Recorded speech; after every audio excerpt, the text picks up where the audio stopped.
I'm very pleased to address the New Markets Tax Credit Coalition today for your policy conference. As many of you know, I count myself as a longtime champion of NMTC programs and opportunities.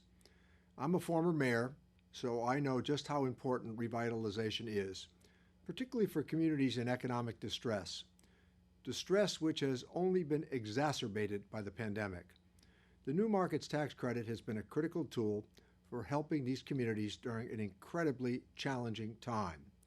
For example, in a year when hunger was widespread across America, the New Markets Tax Credit expanded access to fresh food for hundreds of thousands of people through new grocery stores, food markets, and food halls. In East Hampton, Massachusetts, the New Markets Tax Credit financed the East Hampton Food Co-op, a new member-owned grocery store that will expand food access for 7,600 people in a USDA food desert. The outcomes supported by the program are not unique to my district or Massachusetts. They span the entire country. I understand that today the New Markets Tax Credit Coalition unveiled its annual report on projects financed in the previous year. As you will learn today, the program created over 45,000 jobs in 2020. The New Markets Tax Credit greatly expanded health care access for low-income people through dozens of new federally qualified health centers, clinics, safety net hospital expansions, and supportive housing facilities. I know these successes don't come as a surprise to this group. The program only works because all of you and the good work that you do. And it's that work that I relied on at this time last year when the New Markets program was once again up for renewal. At the end of 2020, I successfully pushed to extend the program not simply for 1 year, but for 5.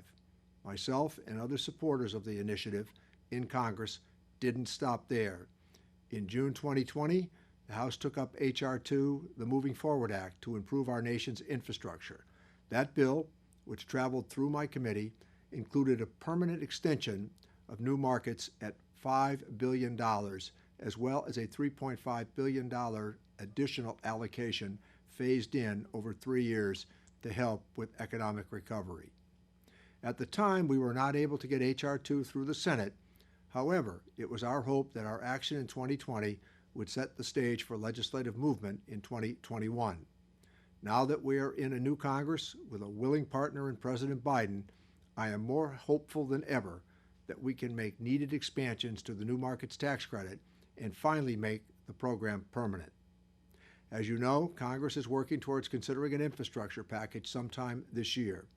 I want to make sure that a permanent expansion of new markets occurs in this package.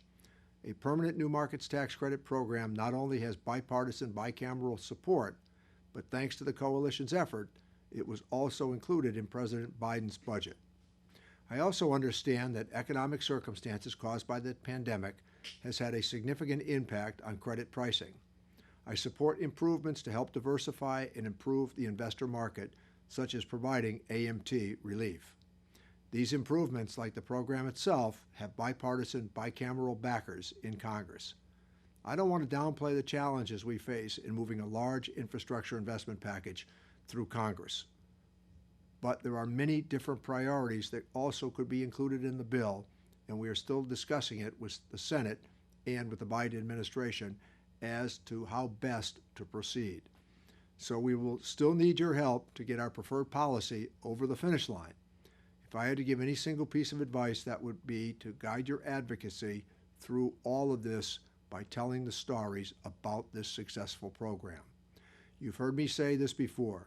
Make sure that your representatives in Congress know the economic development that has been brought about in your districts and states and the challenges that have been faced because of the pandemic. So long as you continue your advocacy on behalf of the program and keep it top of mind among our membership, I'm confident that we will find a path toward permanence. Thank you again for having me and for all the work you do in your communities. I hope the next time I get to see you, we'll be celebrating a strengthened and permanent New Market Tax Credit program.